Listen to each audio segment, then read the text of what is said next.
Avery Collins was 27 years old, 3 days away from turning 28, when the message arrived and quietly split her life in two. It came late at night, while she was finishing a design layout at her kitchen table in San Francisco, the city lights glowing through her window like distant stars. The email had no name, no photo, only a subject line that tightened her chest before she even opened it. You deserve to know before Saturday. Attached was a short video file. Before I continue, please take a moment to subscribe to the channel, like the video, and let me know in the comments where you're watching from today. Your one click really helps support the channel. For a long moment, Avery considered deleting it. She had learned, over years of carefully managed family interactions, to avoid trouble before it found her. But the mention of Saturday, her birthday, felt deliberate, personal. She watched the video. Within seconds, her hands went cold. The footage showed her parents' living room across the bay, recently renovated, familiar down to the framed family photos on the wall. Seated together were her mother Margaret, her father Thomas, her older sister Lauren, and her younger brother Ethan. They were mid-conversation, relaxed, confident. This was not a surprise gathering. It was a meeting. Margaret's voice carried clearly, sharp and controlled, as she spoke about Avery's direction, her concerning choices, and the need to address things properly at the birthday party. Avery barely breathed as the plan unfolded. An intervention, disguised as celebration, timed perfectly to corner her in her own home. When the video ended, Avery stared at the black screen, her reflection faintly visible, eyes wide, lips parted. The silence in her apartment felt louder than any argument she had ever had with her family. In that moment, she understood something with terrifying clarity. The party was never meant to celebrate her. It was meant to fix her.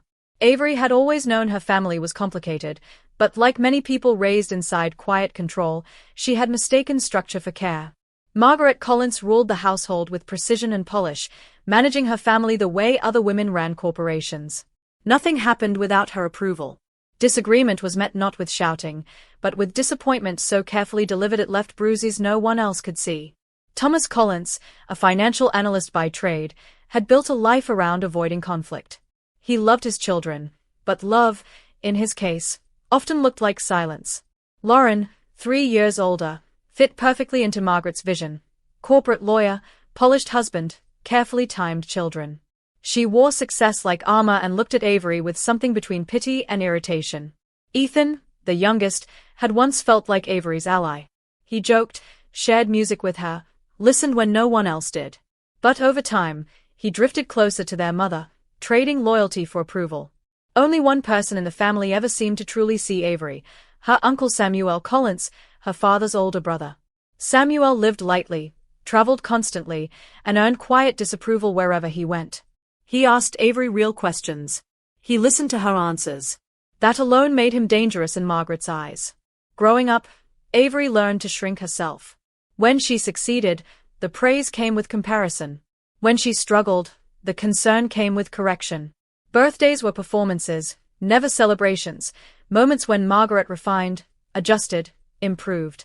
Avery told herself this was normal. Families cared this way. Love had rules. She did not realize until much later that love should never feel like a test you keep failing. By the time Avery moved to San Francisco, she believed distance would fix everything. She built a life that finally felt like her own. Working as a graphic designer at a progressive marketing firm downtown, collaborating with creative teams that valued her instincts instead of questioning them. Her apartment was small, bright, and perfectly placed in a lively neighborhood of painted Victorians and corner cafes. Most importantly, her best friend Naomi Reed lived 10 minutes away. Naomi had been Avery's anchor since college, the first person she called with good news, the one who stayed on the phone during panic attacks, the one who never asked her to explain why she was the way she was. Life felt balanced. Promising. When Avery convinced her mother to let her host her 28th birthday at her apartment, it felt like progress. A small victory. She planned everything herself, designed custom invitations, curated the menu, chose music that felt personal. 3 weeks before the party, Avery earned a promotion after her work beat out senior designers on a major tech campaign. She called her family, excited, hopeful. Margaret acknowledged it briefly before redirecting the conversation to Lauren's latest courtroom success. Thomas asked about cake. Ethan ended the call quickly. Only Naomi celebrated properly, showing up with champagne and staying late, listening as Avery talked about her future. Avery felt the sting but ignored it. She always did. She did not notice the secretive calls that stopped when she entered rooms. The strange glances. The quiet planning. She was focused on proving, once again, that she was doing just fine. The video erased that illusion completely. Avery watched it 3 times, each viewing revealing a new wound. Lauren criticizing her career as unstable. Ethan describing her apartment in detail, listing private things he had no right to know. Margaret discussing her appearance, her clothes, her relationship status, as if Avery were a project stalled midway. Thomas nodded along, offering financial solutions instead of objections. They spoke about her like she was absent. Like she was broken. The worst part was how calm they were. This was normal to them. This was love, in their language. Avery barely made it to the bathroom before she got sick. She sat on the floor afterward, shaking, years of confusion snapping into focus. The backhanded compliments. The constant comparisons. The feeling of being watched, measured, adjusted. Her phone buzzed with a message from Margaret, confirming arrival times and asking about party details, the text perfectly polite, quietly critical. Avery did not respond. She lay awake until morning, staring at the ceiling, mourning something she could finally name. The family she thought she had never truly existed. By dawn, clarity replaced shock. She would not stand in her own living room while her family dismantled her life piece by piece. She would not defend herself. She would not explain. Instead, she would be gone. Avery acted quickly, before fear could change her mind. She called her boss, Melissa Grant, and requested emergency leave. Melissa did not interrogate her. She trusted her. That trust nearly broke Avery. Next, she booked a flight out of the city. Portland felt far enough, unexpected enough. Naomi answered on the first ring. Avery told her everything. Naomi did not hesitate. She called her sister Hannah Reed, who lived in Portland and had a spare room. The answer came back immediately, tell her to come. As Avery packed, her phone lit up with messages from Margaret, then calls. Concern wrapped tightly around expectation. Avery sent one short text to the family group chat. Not feeling well. Might need to postpone. The response was immediate and dismissive. Rest, medicine, pressure. No pause. No care.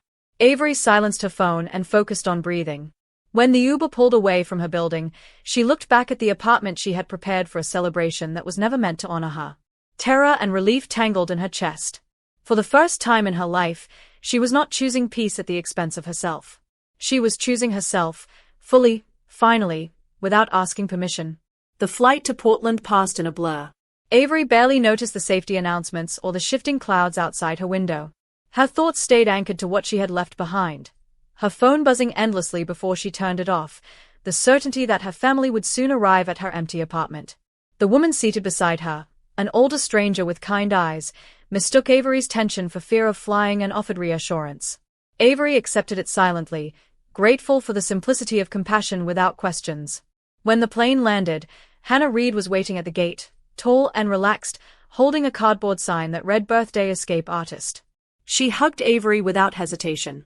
No explanations were demanded. Hannah's house was quiet, warm, surrounded by green streets that felt nothing like San Francisco.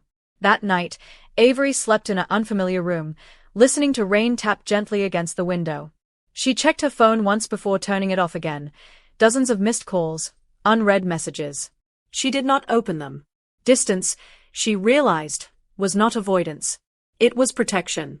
Saturday arrived with gray skies and steady rain. Avery almost forgot it was her birthday until Hannah placed a mug of coffee in her hands and said it softly, without ceremony. At exactly 3 o'clock, Avery's phone erupted. Naomi texted first. "They're at your apartment." Avery imagined the scene clearly. Margaret standing stiffly at the door, Lauren checking her watch, Thomas holding a cake, Ethan scanning the street.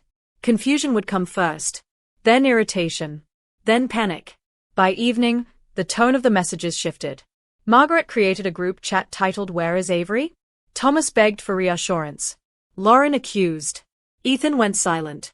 Guilt tugged at Avery, sharp and familiar, but it no longer controlled her. One message stood apart. It was from Samuel Collins. "I assume you saw the video. You did the right thing. Take your time." The truth settled into place. Samuel had sent the video. He had given her choice. Avery called Naomi and Hannah joined them on speaker.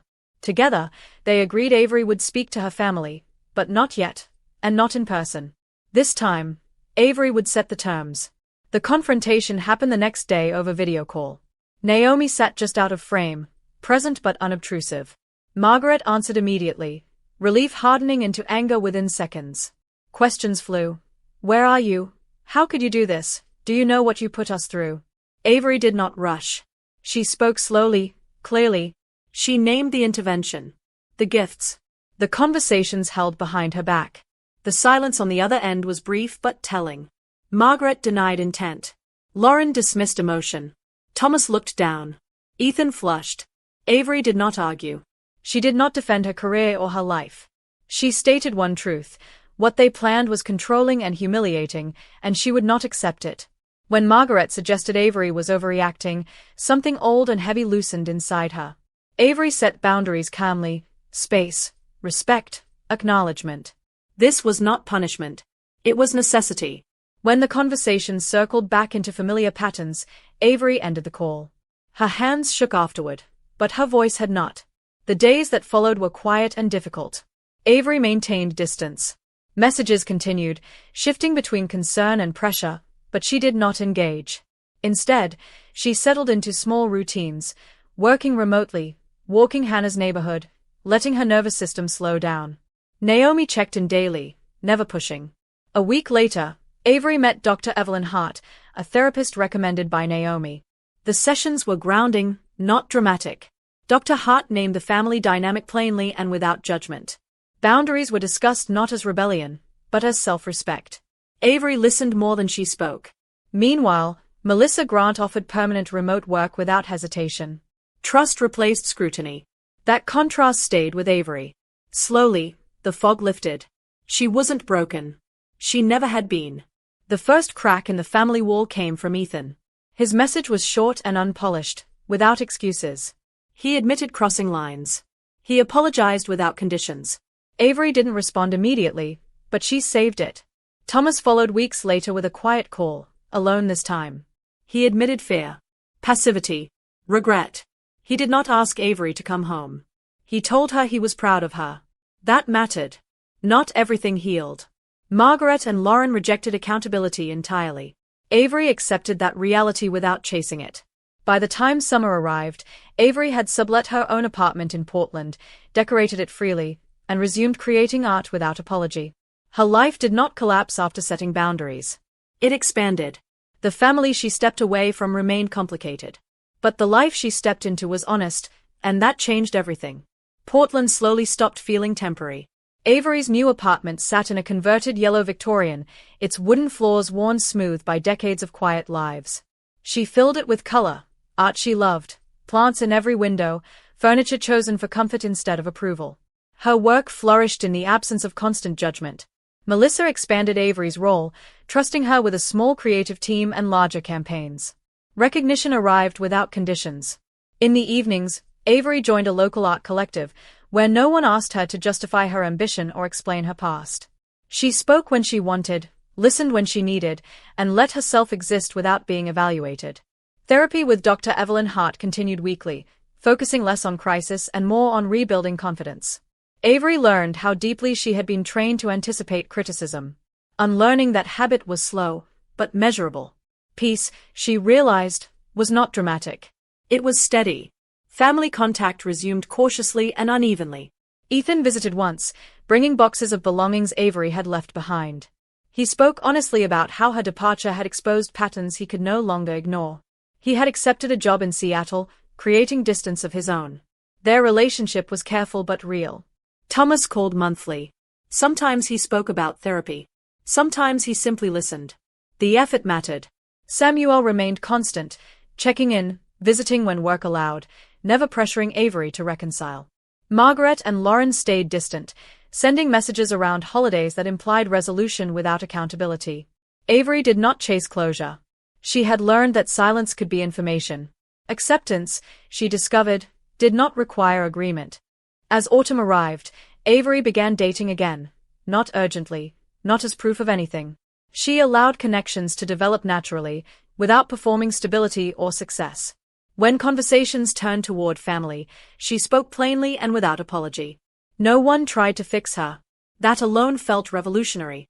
On the anniversary of her Portland arrival, Avery hosted a small dinner. Naomi flew in. Hannah cooked. Friends from the art collective filled the room with laughter. There were no speeches. No expectations. The evening passed easily, grounded in presence instead of performance. Later, as Avery cleaned up alone, she realized something quietly profound. She no longer felt the need to explain why she was happy. A few weeks before her next birthday, a package arrived from San Francisco. Inside was a professional watercolor set and a handwritten note from Thomas. "For the life you're building. I see you," Avery cried, not from pain, but relief. It wasn't forgiveness or resolution. It was acknowledgement. She placed the paints on her desk and used them that night, letting color spill freely across the page. Some relationships might never repair fully. That grief remained. But grief no longer dictated her choices. She had learned to hold it without letting it define her. On the morning of her 29th birthday, Avery woke to sunlight and quiet. She made coffee, opened the windows, and stood in the space she had built with intention. The previous year's escape no longer felt like running. It felt like beginning. That evening, surrounded by chosen family, Avery celebrated without fear. The past still existed, but it no longer controlled the narrative. She had drawn a line, honored it, and lived beyond it. Some people lose themselves trying to be loved. Avery found herself by choosing respect instead. And that choice, once terrifying, had given her a future that finally felt like her own. Life did not suddenly become perfect after Avery's move, but it became honest. There were difficult mornings when old guilt surfaced without warning and evenings when memories of family dinners returned uninvited. The difference now was that those moments passed. They no longer dictated her actions. Work continued to grow, and Avery discovered she enjoyed mentoring younger designers, encouraging ideas instead of reshaping them. She saw pieces of herself in their uncertainty and made a point of never diminishing it.